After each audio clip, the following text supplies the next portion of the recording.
Miss Hannah Cobb, what's up? What up? Welcome to the podcast. How you doing? I'm good. How are you? Good. Go ahead and bring the mic a little bit down. A little bit down. And then towards you.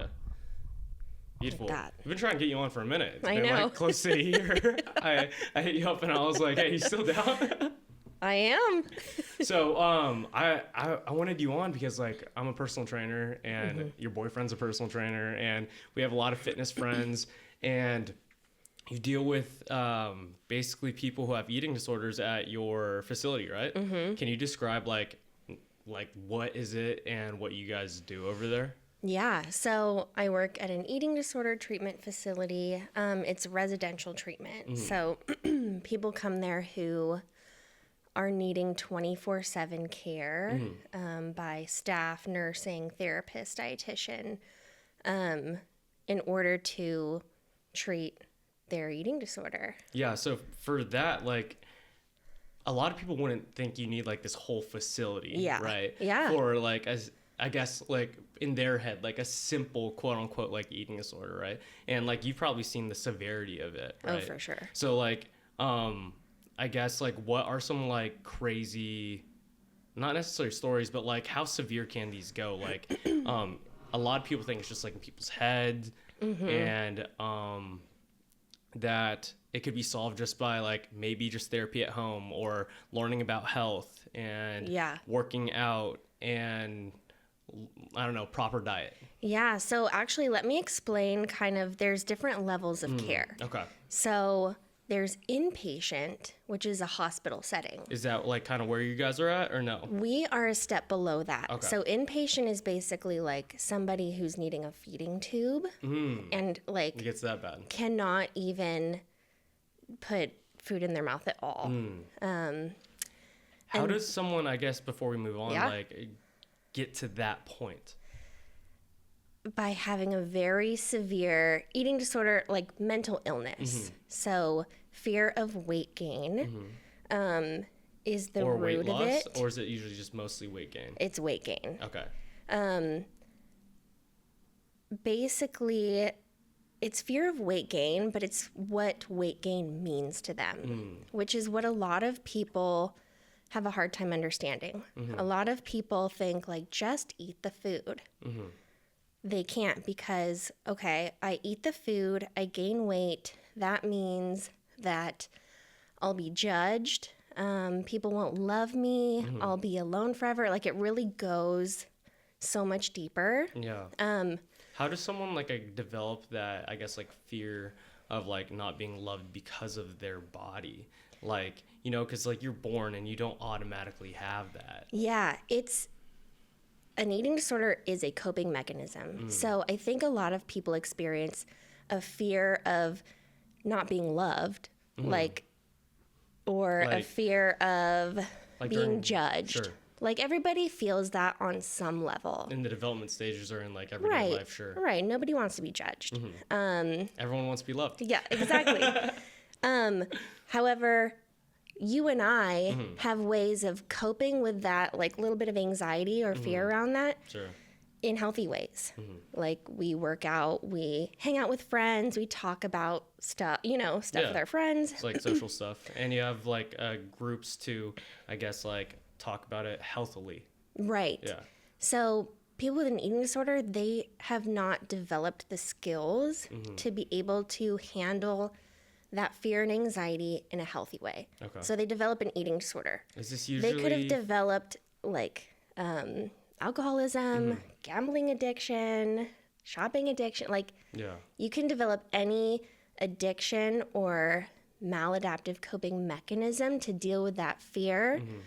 It just so happens that it's with food, and that can be because maybe growing up they had a lot of messages from their family like, oh, don't eat that, or you want to stay thin, or whatever. Yeah.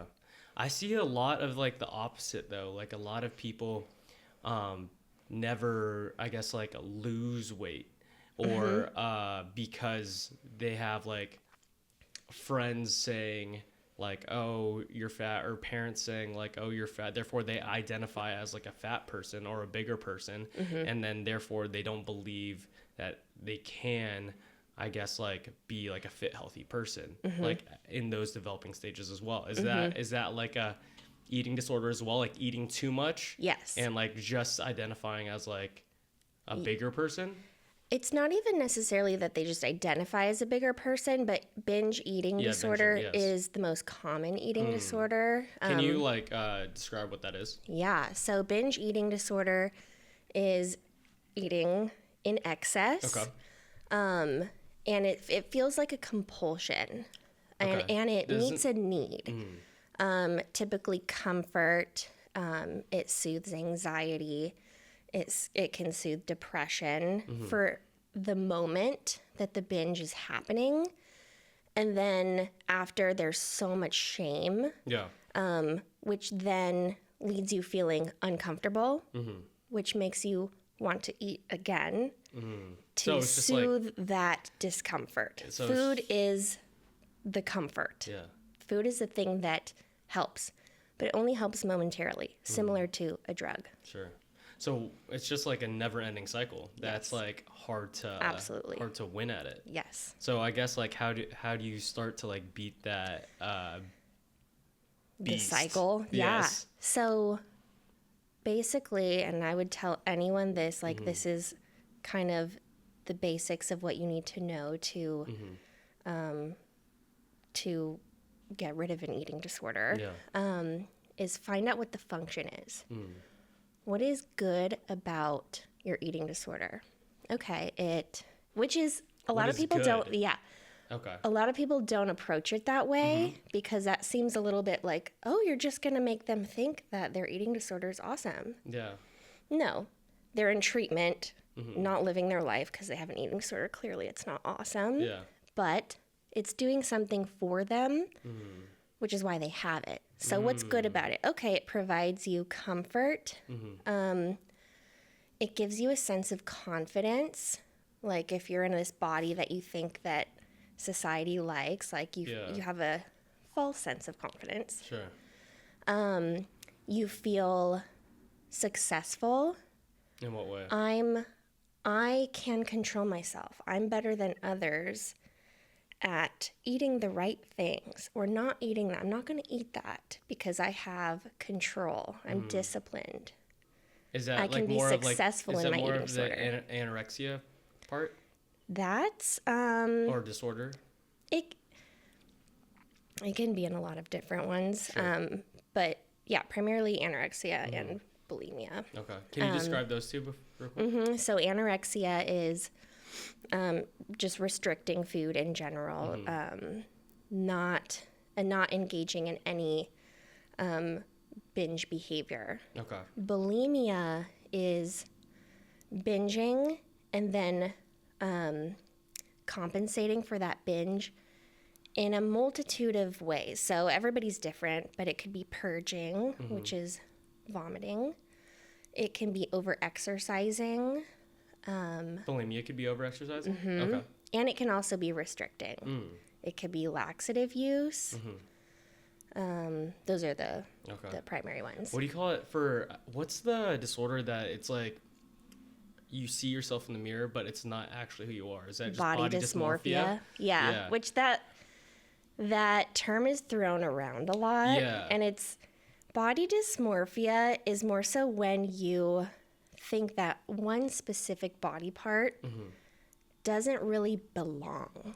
For example, like you look in the mirror and you see your nose and you're like, this is not my nose. This doesn't fit on me.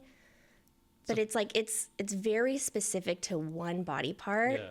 And I think society now is just like, I have body dysmorphia because you have some concerns with your body image. Sure. They're not the same thing at all.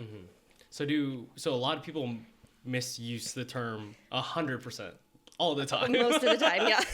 So these I don't TikTokers think like, I've ever actually I'm- met somebody who actually had body dysmorphia. So people are like, I'm experiencing body dysmorphia, Yeah. and they'll like cry about it on Yeah. TikTok and all this stuff. It's like, yo, that's not it. And I Like, think like, those with eating disorders who they do see themselves in the mirror and see somebody so much larger, like, yes, but it is more for like a one specific body part. sure. Yeah. So back to, I guess, like, curing that like disease, you find the good things about it, and then where would you go from there? So you go, what positive coping skills can you engage in that will meet those needs? Okay. So for example, you want to feel confident. Okay. How can you feel confident without your eating disorder?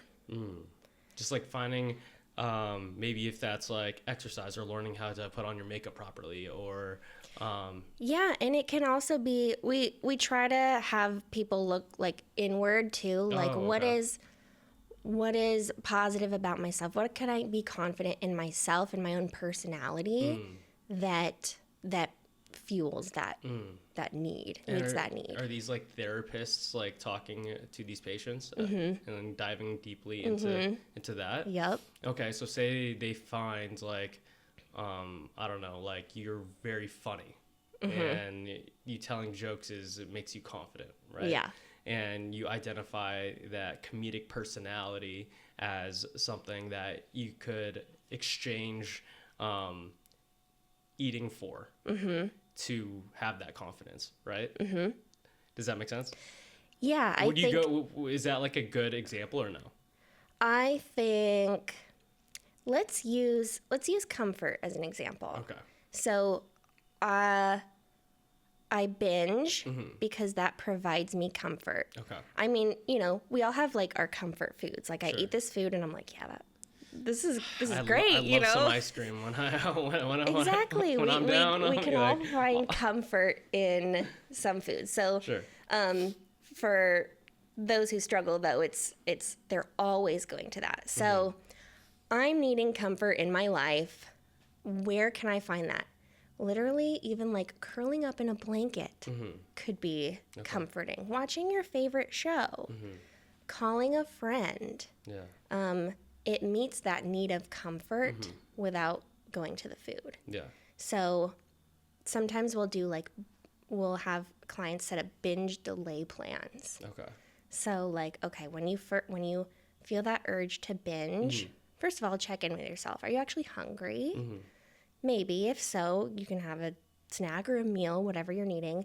If you're not hungry at all, okay, what are we going to do next? We're not going to go to the food. We're going to do something that is comforting because that's the need that you're needing to be met. Sure. So you make a list of all these things to do, and you can make it like an hour or two long. And if you do all of those, like you actually tried, Yeah. and you're still feeling that urge to binge, go for it. Like you tried. Then the next time you do it again and again. Go for the binge? Go for the binge. But usually... Well, aren't you trying to like not do that? So we're not trying to be so black and white. Okay. Like if you aim for perfection, you won't reach your goal. You might just like, what's the word? When an addict like goes back to what they do. Yeah. Whatever that is. Yeah. That can be a little bit different. Okay. It's tricky because with like alcohol addiction, the goal is to stop completely. To stop completely. Yeah. With an eating disorder, you still need food to survive. You still need to eat. That's interesting. So it's actually it's very challenging. Yeah. Because you have to find this like moderation balance with food. Yeah. And it can become really all-consuming. How do you do that when so I guess if you want to walk through the daily life of these patients in your facility, because there's not that many, right? You said there's 6 people maximum, right? 6, yep. It's anyone over the age of 18. So these are adults. Adults, yep. And they've, I'm assuming, had these eating disorders for a while, because usually, wouldn't you say that eating disorders usually develop in the early stages of like life?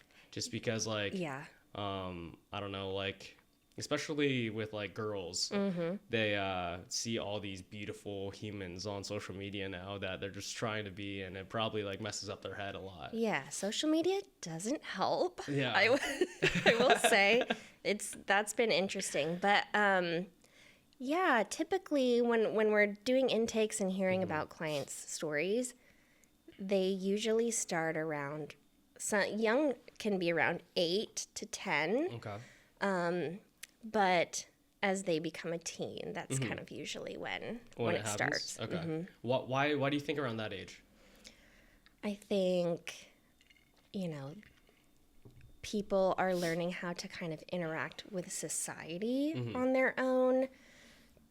People are just getting different messages from others, social media, like you said. Bodies are changing at that time. Yeah. And they're just kind of learning how to be their own person, but these messages are kind of taking over. Yeah. So I guess you're doing these intakes with these patients.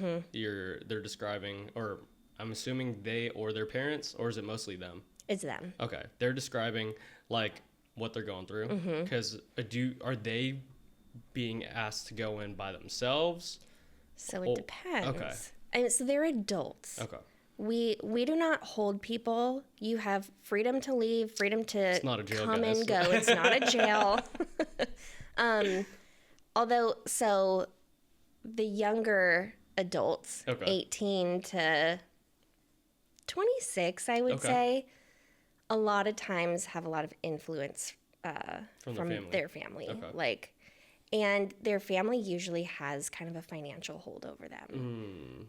You can't do this unless you go to treatment. Even though they're, an adult, their family can sometimes have that hold. Yeah. But, I would say around 60% of the people we get are there on their own. Okay. The other 40 is so because of the family. The 60%, when they come in, they try to seek this treatment. What's the next steps from there? Like, say, I don't know, like a lot of people, they won't necessarily be like, oh, I'm going to go to this place that could help me fix my eating disorder. It sounds like a quick fix, but also in reality, it's very, very, very expensive, right? Yes.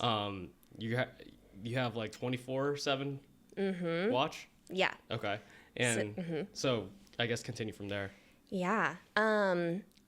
So first of all, eating disorder treatment is not a quick fix.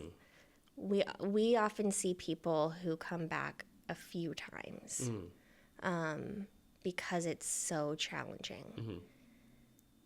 If you have a fear of eating food, gaining weight, going to a residential facility that makes you eat food 6 times a day, sounds like the worst. It sounds like awful. the absolute worst. Yeah, I don't want to go there. It sounds awful. Right. So the amount of, I don't know if effort's the right word, but effort to get that person through the door, it's a lot. So that's a huge step by itself. Yeah. But basically, a typical day in treatment looks like groups about 5 times per day. Groups about 5 times per day? Yeah, so it'll usually be like they wake up, they get their vitals taken because we have to make sure that all their labs are kind of okay. Just like health. Okay. Like you're talking about like kind blood of pressure, blood sugar, like all these things. We are like a medical facility, but we're in a home. Okay.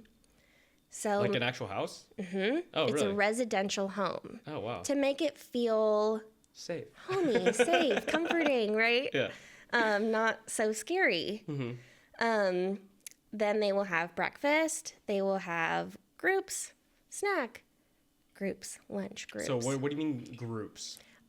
So therapy groups or groups that are led by the dietitian. So that could look like a processing group, a body image group, a nutrition group, anything. We have movement group as well. Is that like intimidating at all? Like trying to learn all these different types of like groups? Because I know you were talking about like there's the process of like the eating disorder. There's like the nutrition part where are they educated on like just like healthy foods, like what's properly eating there? Is that kind of the nutrition part? So we, at least where I work, we have an all foods fit philosophy. Okay. So an Oreo is equivalent in morality to kale. Sure. Like there's no good food, bad food in this world, in this treatment, in life. In life. In sure. their any Yeah. because that's what their problem is already. So the chef, there's a chef. I'm assuming, like they have everything. Like to an extent. Junk food, like good. Yes. Yeah. So just on the spectrum of like, I guess if like there's a donut and then there's a salad. Like there's there to everything in between. Exactly. Okay. Yep. Yeah. So we give them a balance to try and just neutralize food in general. Yeah. So what are the purpose of all these groups? Because like there's also, you said there's like yoga and like movement stuff. Like why even have that in there? Yeah, that's a good question because I would say about 10 to 20 years ago in the eating disorder treatment world, movement was seen as like bad. Like don't have clients engage in movement because a lot of clients misused movement as a form of compensating for what they ate. Misused movement, like they would work out too much. Okay. They would binge on something and then work out a shit ton the next day to try and just burn off all the calories. Yeah. So our philosophy, which I think is the better philosophy, is to find a balance. Incorporate like don't just say, oh, you misused movement and like no more movement in your life. That's bad. Yeah. How can we have a healthy relationship with movement? Because movement, as you know, like helps your brain. Yeah. It makes you feel good, but you can't do it excessively. Yeah. It can't be the only way that you're coping through your stuff. Yeah. When you experience these individuals, like I guess in the not perfect term of body dysmorphia, right? They look in the mirror and they see themselves not as the world sees them, or people are they're throwing up or eating too much, and you're witnessing this firsthand when a lot of people like don't, you know, like what I guess advice do you have for people to not develop these disorders? Like how do you prevent like people from developing them, you know, because it's kind of, I mean, I've had like friends in high school who've had like not a severe case, but just from your perspective, how would you do that? I would say, the first thing that comes to my head is building community and connection. Okay. I would say the most important thing you can do is connect with other people. Okay. Because that makes you feel good. Like you're connecting with people regardless of what you look like, what they look like. And then aside from that, just like engaging in healthy ways of dealing with stress, anxiety, loneliness. So it's not really like a relationship with food. It's like a relationship with yourself and others. Yes. Absolutely. Why do you think it's so misinterpreted as just like a relationship with food? Because that's what you see on the surface, right? This person is not eating the food. And they're also, and that's their way of communicating. They're not telling you, I'm lonely and sad.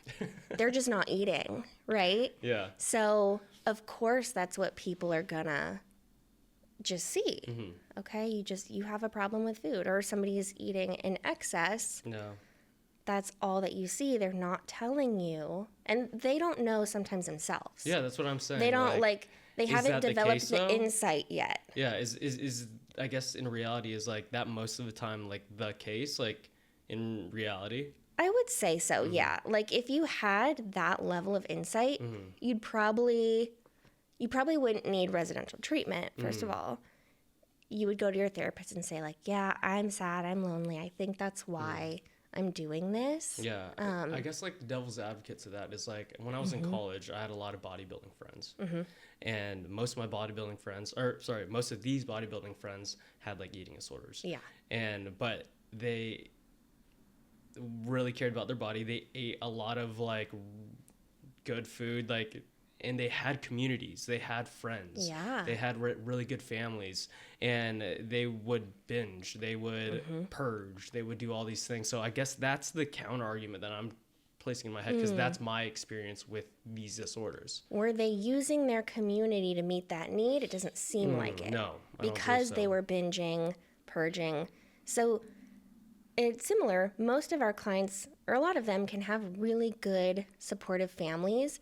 But if the client isn't like utilizing them to meet that need, Yeah, then it doesn't matter. sure. Yeah. That's interesting.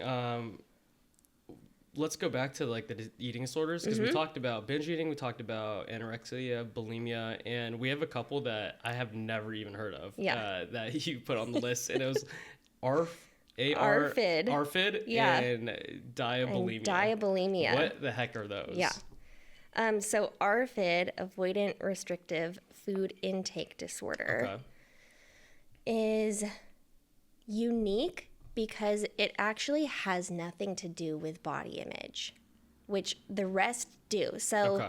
the rest, one of the criteria to diagnose somebody for an eating disorder, the other eating disorders, is that they have a severe fear of weight gain. Okay. ARFID, you don't need that because it's to put it simply, like picky eating. It's a fear of Severe like picky. severe picky eating. Okay. Like, I don't like this texture, or if I eat this, I am afraid that I'm gonna throw up or that I might choke. Yeah. So it's different in that way. They don't connect as much with the body image piece. Okay. Yeah. So like, do they have any health issues for that? Like, are they not eating? Yes. So typically they are underweight. Okay. Because they're not eating because they find issues in a lot of food. Is that common? Have you like? It's not as common. Okay. So Yeah. like when you see that, like, or when you've experienced patients like that, like, how do you find like proper food to?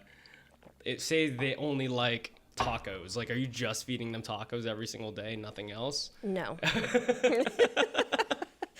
And so that's why they're in treatment, Sure. right? No, like, I if I know. only like tacos, like, they're usually malnourished. Okay. Right? If that's the case, they only like tacos. Although taco is a pretty good balanced Yeah, I feel food. like you could But put like say, lettuce, tomatoes. on there. Like, we have people, like, a few, they only eat salmon.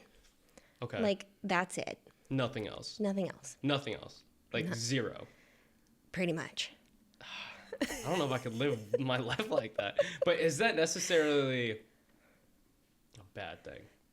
Yes. Why? You're malnourished, one, and if you eat enough salmon, think about like, are you going out with your friends, just eat, like, what is your okay. life like if you're just eating salmon? So like you can't have like alcohol. I mean, I don't know, because I'm trying to think about. There's a carnivore diet, right? Yeah.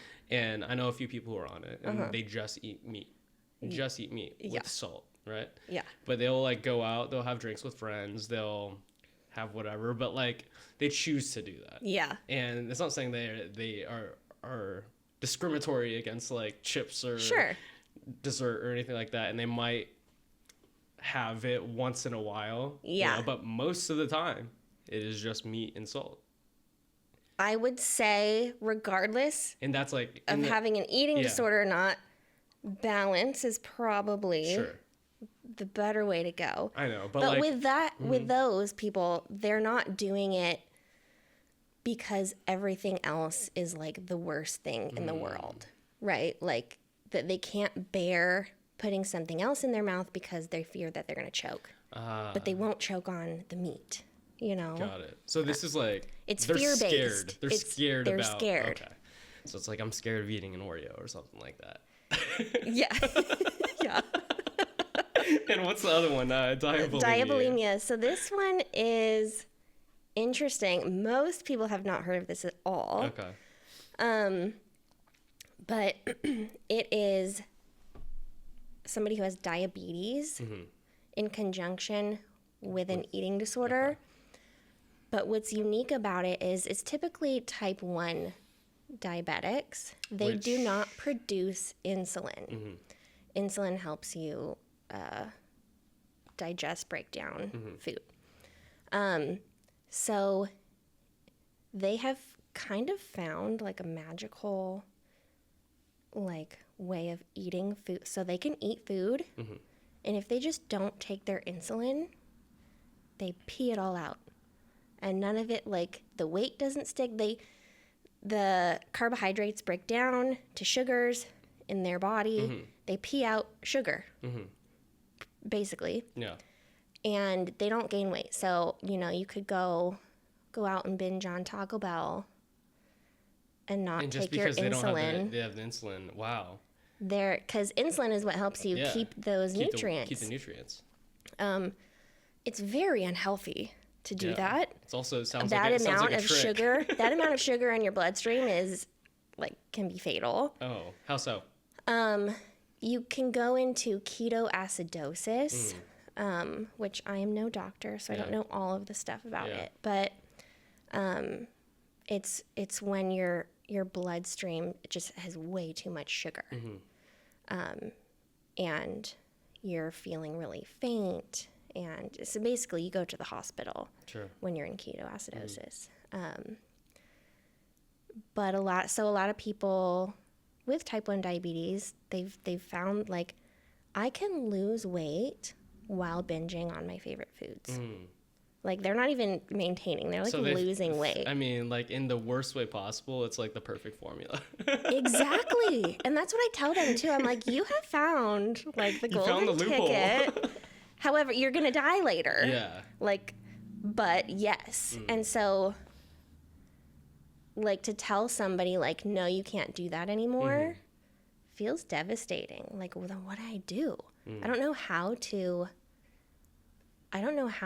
maintain my weight or eat normally because I've been doing this for so long. Once you start taking insulin, you're gonna hold on to that weight. You're gonna hold on to it. And if you're binging, mess up with you like mentally. Exactly. Yeah. So it's actually one of the trickier ones. But yeah, we have to monitor their insulin and what they're eating. And what's the feeling like when you, I guess, are you the first person that like some of these patients will talk to? Typically no. Okay. Because I'm the director, so I'm kind of managing the whole facility. The entire facility. I will engage with them at some point. At some point. But the program director admits them. They'll meet with their therapist. They meet with nursing. So you don't have like a huge relationship to each individual patient? Not major, but I do lead some groups. Okay. And I do that because I want to know them. It makes you like a bigger part of the process. Yeah. And I supervise the clinicians that are at the facility. So when they're coming to me with like something they want to talk about or they're feeling stuck with a client, I know that client and I can help better than if I don't. So I guess what's the feeling like when you meet these patients, you lead these groups and you know the disorders that they have, and then at the end of the 6 to 12 weeks, they come out a new person. They have, I guess, a little bit more control over their life, and the fact that you are, I guess, like a pawn in that like chess match that they won. Yeah. I mean, it's a wonderful feeling. Yeah. And I will add, I was a primary therapist before moving up into this role. So you worked here as a primary therapist? I worked as a primary therapist, then I moved up to lead therapist, and now I'm the director. So I definitely know what it's like to have like a really prominent role in somebody's recovery journey. And it's wonderful. Yeah. And I will say, upon leaving residential, they still need a lot of treatment. So they will step down to PHP, a partial hospitalization program. The name is very deceiving. It's not a hospital. It's just like, it's like going to work every day. It's like a 8-hour program that you'll attend each day. And then after that, they step down to a lower level of care, just reducing the amount of days they're going. Yeah. And then after that, They do outpatient, which is just outpatient therapy. Like you just go to your therapist once or twice a week. Sure. And that's kind of like the final steps. That's the final step. And have you ever had, I guess, like a patient when you were a therapist that they made it to the end and they got to that outpatient like position and like they didn't relapse or anything like that? Yeah. And I guess for those people, when you had those relationships with them, like what did they say the experience was like, and like how do they not come back to like what they were? How did they stay in recovery? Yeah. Goes back to just making sure that they are actually utilizing the skills and the coping mechanisms that they're given. Yeah. Some people have a hard time figuring that out when they're not in 24/7 care. Yeah. How did you get into this line of work? Because it's very odd. It is very odd. It's very odd. A lot of people don't get to experience what you get to experience. You know, you just hear about it or you watch documentaries about it. Or exactly. Honestly, I feel like my life should be a TV show sometimes. I was in recovery myself. You were? From an eating disorder, yeah. Oh. I did not go to residential. Do you mind sure? me asking? Well, what was it? Bulimia. Okay. And bulimia is what you were saying is just like binge eating? So for me, it was binging and kind of everything that I mentioned. Yeah. Restricting, purging, overexercising, lax all abuse. The above. Yeah. And was this like when you were younger? Yeah, so this is when I was in high school. Okay. So I got treatment when I was 17. So similar to what you're helping with now? Mm-hmm. Okay. Yep. So I did PHP, partial hospitalization program. Okay. So I went to a facility like 5 days a week, 8 hours a day, attended groups, had lunch there, had snacks, and all the therapy. I found it to be so helpful. Yeah. And was inspired to just help others. Oh wow. Yeah. So this hits deep. Yeah. Yeah. For sure. And I guess like how did you, obviously you can't just be like, oh, I'm gonna go help these people now and I'm just gonna become the director of this whole place. You know, like it's not that easy. Like I guess what were the next steps to What's be the like process? Yeah. So completed 4 years of undergrad. Went to UC Santa Barbara. And I actually got my degree in sociology. Oh, me too. Let's go. Yeah, I actually could not get into the psych degree because I didn't pass stats. Well, I did pass, but it wasn't good enough. Really? I was I was a math major, and I graduated with sociology. I passed stats fine. Yeah, you were fine. Sociology is weird. You could honestly talk about a lot about like the things that those patients experience because the sociology of like just eating, you know, especially in the United States, you know, it's like a very societal thing. Like, it's kind of bad, you know, like all the food and everything like that. The way the norms are when, I guess you party, you eat bad food, all these things versus like a different country. They don't necessarily do that. Yeah. You know, it is for sure different. Yeah. And I'd love to have a better understanding actually of like eating disorders across the world and what that looks like. I haven't taken a deeper look into it, but it would be interesting. Yeah, that's interesting just because I honestly think the U.S. has a lot more. It could be. You know, and I don't know if it's because, what do you think the reasoning is that the U.S. has a lot of eating disorders, even though maybe self-diagnosed? But I feel like food in the United States is addictive. You know, the sugars, the stuff that we use in most of the foods. Yeah. And like in a like blatant terms, I feel like everyone has a little bit of a eating disorder. For sure. You know? Yeah.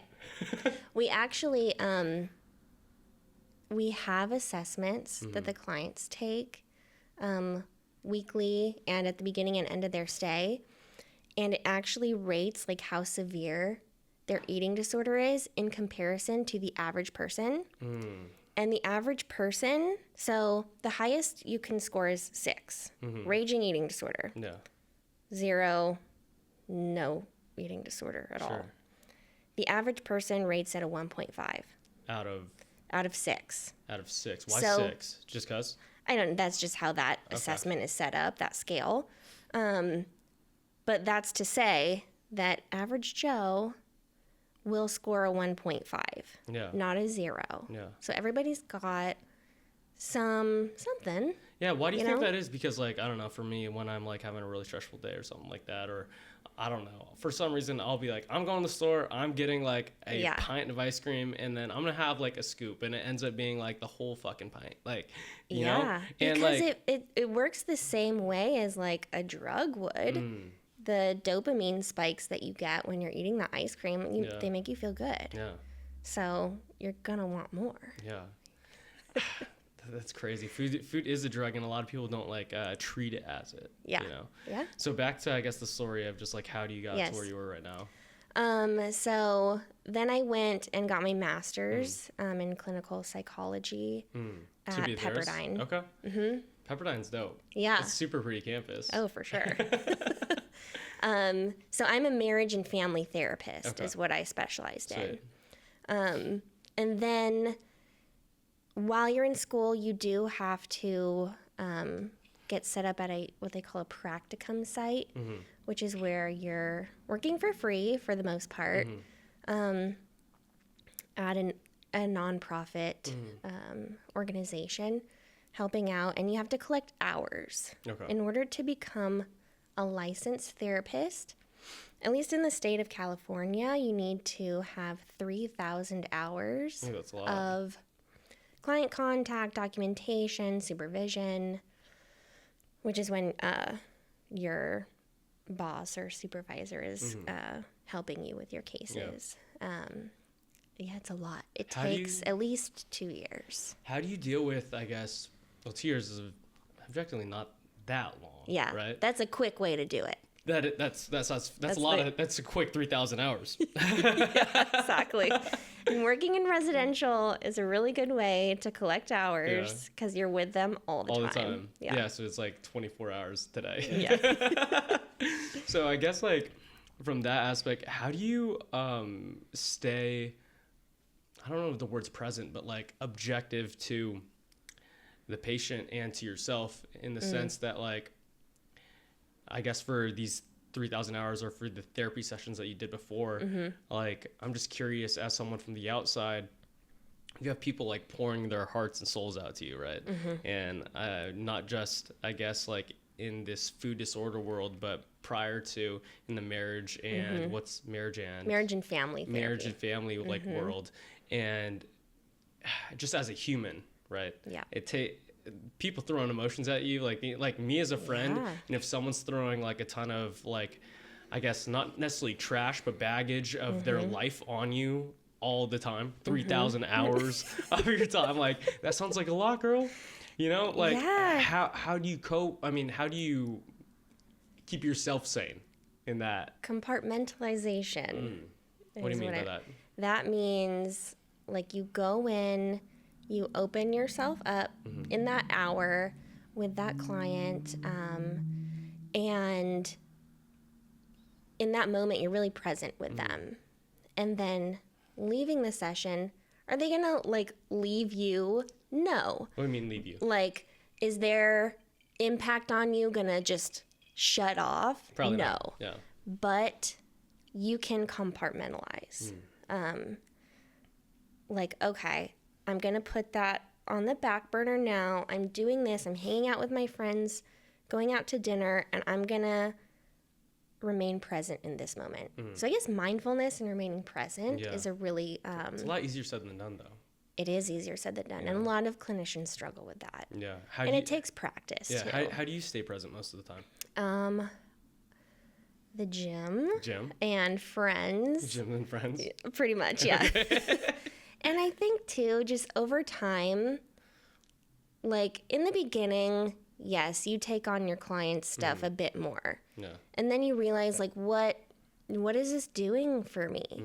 Like, I'm going to go back the next day and I'm going to be present with them. I don't need to hold on to it the way that I am. But some cases, there's always like a handful that will never leave you. But that's also okay. Yeah. You know, you're human, and having those experiences with them and being a part of their recovery journey is super meaningful. So yeah, that's one thing I love about personal training. Sometimes is you're bettering someone's life in like some way. Yeah. You know, and if for me it's like for the confidence building for them, it's the putting them a life of like health and fitness, and for you it's a total transformation of just their life, you know. And helping people just like makes you feel really, really, really good. Yeah. And it's kind of selfish sometimes, you know. You're like, for sure. It's like when you get that patient that goes through and like finishes everything, you're like, wow, like I had a great day. Yeah. You know.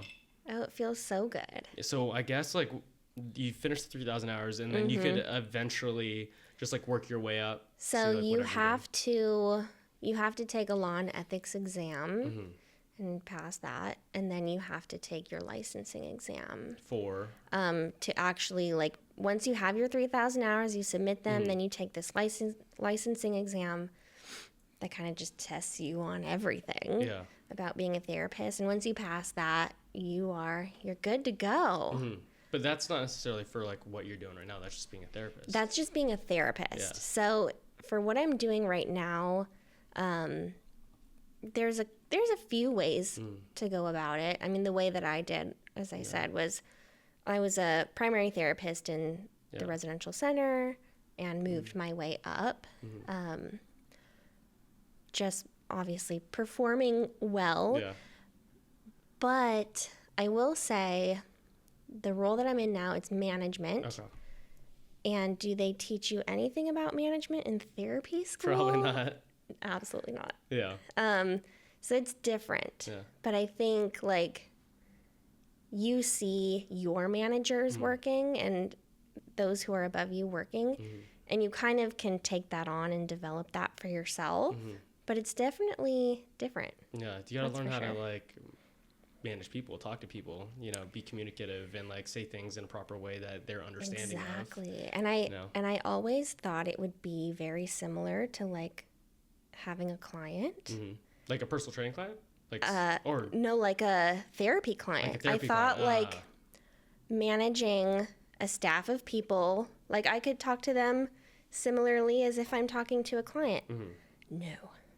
And I realized the client is there to like hear some tough things sometimes. Yeah. The employee is not. They're like doing their job, chilling, like they think they're like just fine, and you're like, hey, like actually you gotta do this. But like with a client who you've built a ton of rapport with, you're like, hey, what are you doing? Yeah. You know, like why are we versus like someone who's like slipping up here. Yeah. I could never say that to my employee. Sure. What do you call it? So I guess like what do you have to say to like a lot of, I don't know, the little Hannahs out there who I guess like experience their own eating disorder and they do want to help out, you know? Like what are I guess like before they dive into like this field of like therapy and helping people, obviously you being healthy and like a really good person in society and all these things, like what would you tell those girls before they would like embark on this relatively like long, studious journey? The first thing I would say is work on yourself. A lot of people think that they can work on themselves through becoming a therapist. And that's not how it should go. You should, I mean, we're all growing constantly and learning about ourselves. But I think like going to therapy yourself and having that experience, super beneficial. Yeah. And if that's something you want to do, like really make sure that you're utilizing the healthy coping skills so that you can teach that. You don't want to be teaching something that you can't do yourself. So I think that would be kind of the main thing. Other than that, like, just sticking to it if that's what you want to do. Just, you know, taking all the steps. How did you know it was so 100% for you? Because like a lot of people, a lot of kids in college, they just like, oh, I don't really know what I want to do, right? And I feel bad because I never actually struggled with that. And like, it's hard for me to say like, oh yeah, like totally. It's hard to have empathy for them because you never experienced it, right? I never experienced the struggle of not knowing what I wanted to do. And I don't know, like, I think I was just blessed in that way. Yeah. Now, I think that my experience really was just like, this is it. Yeah. Like, if I didn't have that experience, but I will say, like, you know, having that experience is not ideal. Like, having an eating disorder is not ideal. Sure. And having to go That sounds through the awful. recovery. Yeah, it's hard. But I was like, you know what? That is it. Yeah. So I guess my advice would be, like, is there anything in your life that has been really impactful for you? And would you want to help other people in that same way? Okay. You know, like maybe personal training. Like, I mean, I will say for me, I did work as a kickboxing instructor briefly. And that is partly because, like, I took a kickboxing class and I kept taking it. And I was like, wow, this is really helping to improve my life. Yeah. And then I did that for a little bit. So I guess that would be That's the cool. advice. Yeah. I have a lot of personal training clients, like, not calling anyone out, but I don't think they listen to this. I hope, but maybe you should listen to it. Yeah, you should. It's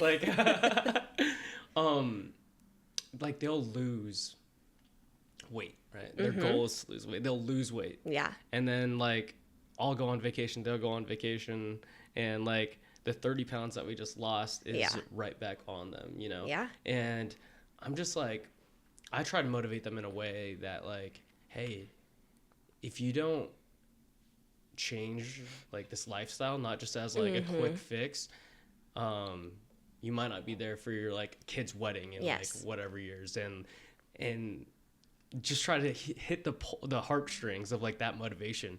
And sometimes it doesn't work. I mean, like, obviously those 30 pounds come back and all these things. Like, I guess when you deal with these patients in a way more severe setting, how do you articulate that motivation to, I guess, like, change in that way? Obviously, this is a way less severe case. Sure. I will say, very similar to what you just explained.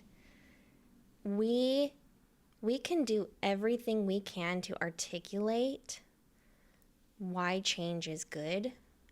We cannot literally hand somebody motivation. You can... But they were motivated to change for a short amount of time. For a short period of time. So, I mean, motivational interviewing is a type of therapy that you can do. And that's kind of asking questions in a way where the client then provides the answer that change is good. So you're not actually saying it as a therapist. Okay. You're, like, specifically asking questions where they would be like, yeah, that would be better.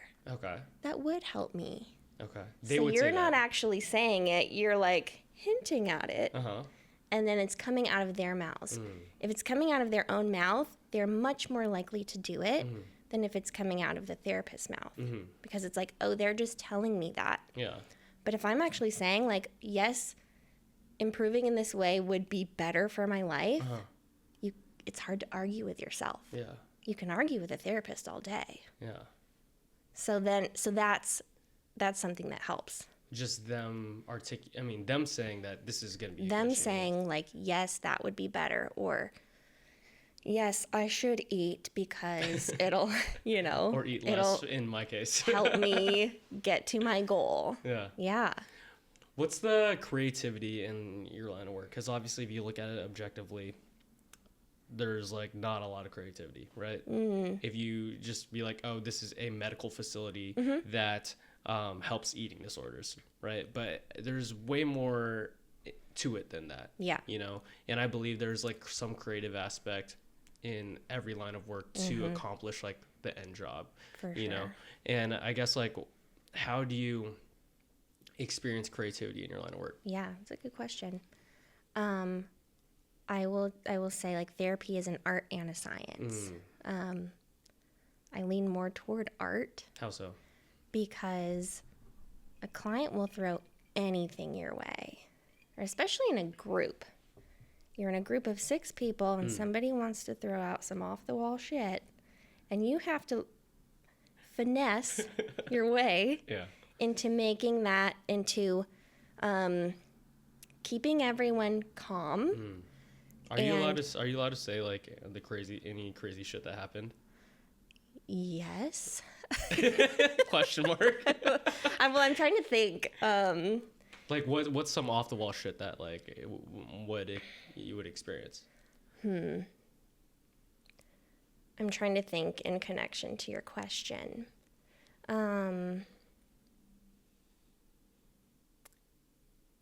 Like, I would say somebody in a group setting who is just kind of trying to derail the group in a way. Like, why can't I weigh myself outside here? Like, you guys weigh me every day. Why can't I do this? And then the whole group gets riled up.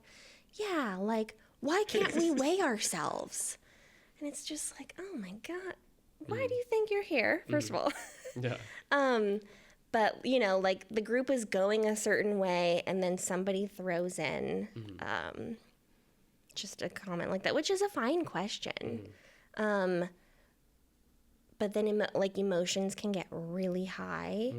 And so like being able to stay calm in that moment and not be reactive. And like just explain like, well, this is why we do this. And you know, sometimes they won't like that answer and it's a whole thing. Yeah. But and you know, also in individual therapy, like you never know what somebody's going to bring in that day. And so it's creative and it's art in a sense that you have to really be dynamic. Yeah. Like you may not even, you like half the time you're not even talking about eating disorders. You're talking about other things in their life that kind of learn to dance around that. Yeah, it's a dance for sure. I guess I have a lot of like new therapist friends out there, you know, who are just like getting into the like art of therapy and like the science of it. What would you tell them, like the new therapists out there, to like how to empathize with I guess like the clients? Obviously they're taught through it by school, you know, but you can't really learn being a great therapist without like continually doing it. And you had, I guess, these like a roster. You've had your hours, you know. And I guess what would you say to them to learn like this dance, to learn how to be creative when someone like yells out, and like how to not be reactive and stuff like that? What would you tell them? Yeah, it's a good question. I think having an understanding of why they're having that reaction. Don't take things personally. So you can say like, oh, I wonder if your mom and her eating habits have an impact on your own. And they say, absolutely not. I love my mom. My mom is, you know, the best person ever. Like, so they're not like, which the therapist is probably correct in noting like, maybe there's something to explore there. And they're just like, absolutely not. And then they are angry with you and say, you're a bad therapist. Don't take it personally. Like that was a big reaction for just a question that I had. Right. So learning to know that it's not always about you, and like, okay, why are they having that reaction? They're uncomfortable, they're struggling, they're trying to overcome this thing that's so hard. Yeah. And they're frustrated. You just hit on something. Like maybe they never thought to explore their relationship with their mom. And now they're kind of like, she hit on something that is touchy, but I don't want to talk about that right now. No. So I'm going to get mad at you. It's not about the therapist. Like, don't take it personally. You're going to be okay. Yeah. And that's where compartmentalizing comes in a lot. Yeah. Especially like when a client is frustrated with you, pissed, and you feel kind of terrible walking out of that room. It's like, it's okay. And don't be afraid to talk about the relationship between yourself and the client. That's really important. They learn a lot, clients learn a lot about their interaction with you and them, because how they're interacting with you is how they interact with the world. So I might even say like, hey, what happened there? Like you got real, like you seem really upset. And is it something that I said? Like naming that moment as opposed to being like, okay, never mind. Like dive deeper into it than shying away from it. Pull some Goodwill Hunting. Yeah, exactly. If you're actors out there, guys, like, you'll get that reference. What do you call it? So not everyone can afford like this treatment, right? And not everyone could like have the privilege to, I guess, like treat it in a way that's like most efficient. And like you said, like almost everyone has like some sort of like an eating disorder. And if it's like kind of like mid-tier, not like, I guess what you need, I guess like your stage or the hospital stage, right? What steps would you have those individuals do? Like the people, the girls, the guys who are experiencing it and suffering from like a small eating disorder or relatively large, but they don't necessarily need, I get, your facility. Yeah, that level of care. And they just like don't know what to do. Like they have some sort of like bulimia or some sort of anorexia, binging, anything like that, but it's not so severe to where they need to experience 6 or 12 weeks like, in your facility. Well, you're hitting on something that, I mean, that kind of sucks. Like, therapy is expensive. Yeah. And, like, good therapy is expensive. Sure. Because you can go to, like, a nonprofit organization and get therapy there. I've worked at those, and I think it's like $15 or something a session. Yet you might not get somebody who knows how to fully help treat an eating disorder, because it is so specific and a lot of people don't know how to quite treat it. So it is tricky. So I would suggest books. There's a lot of helpful books out there. I would suggest finding a therapist that you can rely on.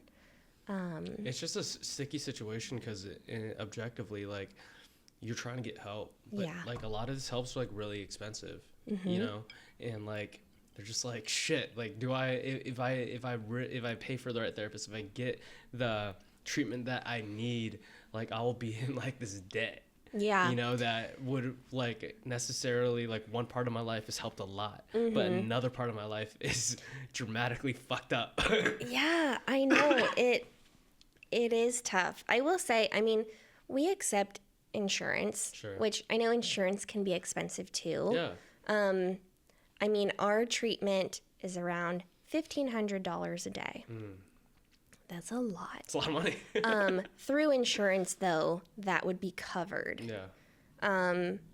Again, depending on your insurance plan and how much you're paying. But there's a lot of people who experience these disorders who don't have the ability to even like have insurance. Yes, absolutely.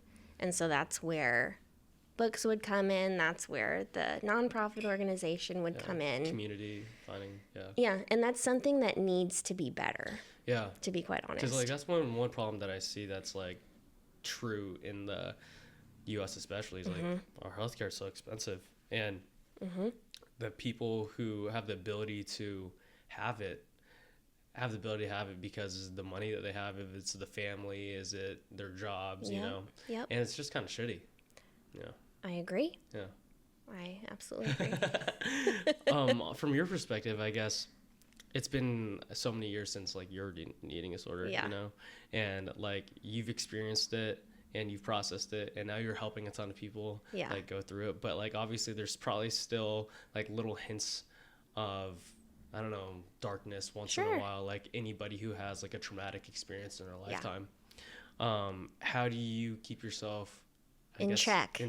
Absolutely. You know, because there's, I don't know, a lot of people on my end too, like they were really, really obese and now they're fit and they got to keep themselves in check too. Yes. You know? Absolutely. So that's where my own healthy coping skills come in. Self-care, gym, friends, family, doing things that I love, watching my favorite show. Like those types of things are where you have to keep yourself in check. Yeah.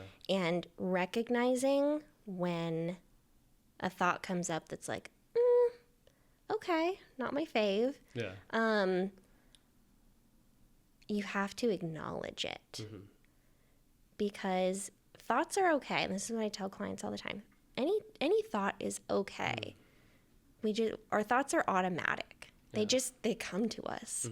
We don't like review which thoughts are coming up into our head. Yeah. But it's what we do with that thought. Sure. Maybe I'll have the thought like, ooh, ate a lot here. Maybe I should do a little extra in the gym the next day. Recognize that thought and ask myself, like, is that necessary? Like, do I need to compensate in that way? No, not necessarily, you know? And so, like, you could acknowledge it and then let it go. Yep. Yeah. Do you ever think about where thoughts come from?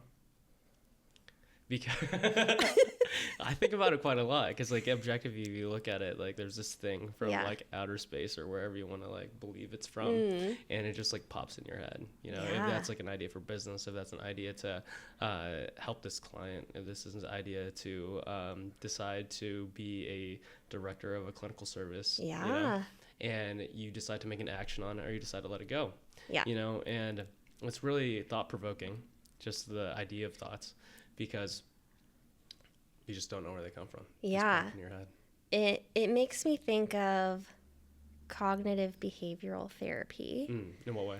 Which is where your thoughts and your feelings and your behaviors all impact each other. So when I think of thoughts, that means that behaviors and emotions have an impact on your thoughts, which I do believe is true. Behaviors and emotions have an impact so on what thoughts. you do has impact on your thought. How you feel has impact on your thought. And that's what can help create the types of thoughts that you have. Yeah. So I guess like if you circle that around as like, if you want to have better thoughts, change your behaviors and your... Absolutely. Yeah. Absolutely. If you just stay at home all day and lie on the couch and do nothing, you might think that you don't have a lot to offer the world. If you're out in the world, you're doing your job, you're hanging out with friends, you might think differently. Do you have a lot of patients who like say that? They don't believe they have a lot to offer the world? They typically say that they don't have purpose. Like they can't find their purpose in this world. So we help them discover that. Help to, you know, they may not fully find that as they leave, but they're closer. Yeah. Purpose is like weird because it's subjective. Yeah. It's like I decide this is my purpose, and if I don't have that pillar of faith in it, Like, what do you have?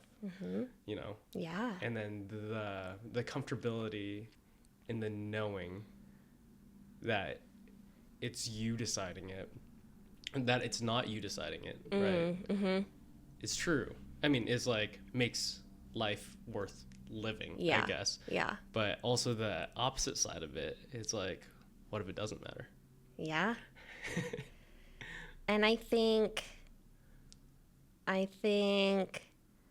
most people are not thinking that far ahead. I think most people, most people are just thinking about where they're at right now. I'm not happy right now. I need to fix that. Yeah. Versus like. What's your definition of happiness? Ooh.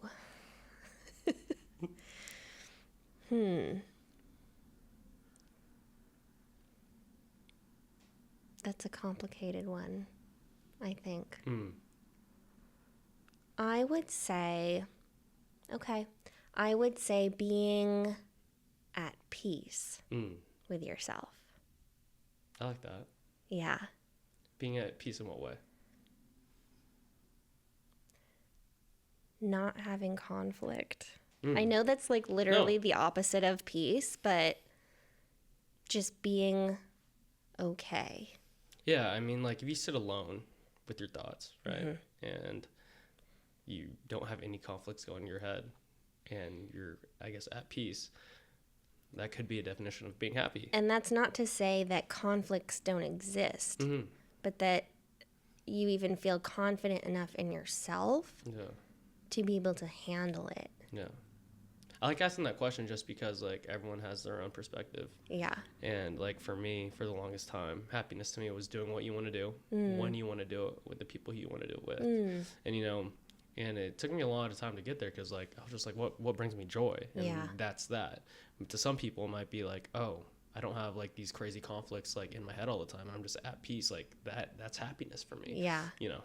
So, that's cool. Yeah, I think you can build on that. Like, I think bare minimum is like being at peace and okay with yourself. Yeah. And then it's like, well, what else do I want to do? Like, what can I add on to that? It's crazy that we could have this conversation and have these things about like happiness and peace and like whatever, when a lot of the world experience what your patients are doing. They don't think that far. Yeah. They're just like, fuck, like my life sucks right now. Yeah. You know, like I just want it better. Just focused on their body, like how it needs to be different. Like every sick person only wants one thing: to be healthy. Yeah. You know, and and that's that. For sure. Yeah. What are you most excited for in your life right now? Ooh, a lot of exciting things coming up this year. Getting married at the end of the year. Shouts out Alice Fowler. Shout out. That's exciting. It is exciting. Yeah. That's a big deal. I know. And we're moving in together too. Oh, shit. New apartment. I'm excited for that. Yeah, that is exciting. Yeah. And, you know, I just started this new clinical director role in January. So I'm still kind of like getting in the groove with it. Okay. I'm so excited. That's awesome. Thank you. Yeah, what you're doing is awesome. I think like there's a need for it in the world. Yeah. You know? Yeah. I'm excited to see where we can take it. Yeah. Cool. Yeah. All right. Where can everyone find Miss Hannah Cobb? Ooh, you can find me on Instagram. Okay. You can find me on Google. You Google me, I'll pop up. It's mostly me and my job. Sweet. And what's the clinical practice that you run? What's it called? Alsana. Alsana? How do you spell that? Alsana. And if like anyone needs, I guess, really, really high-end care for their disorders, they're more than welcome to, I guess, like hit you up. Yes, absolutely. Okay. Awesome. Thanks for coming on. I learned a lot. Thank it was you. a blast. Yeah. And maybe in a few years we'll have you back on. For We'll sure. talk about stuff. Cool. I love that. Thanks, Hannah. See you guys. Thank you. Bye.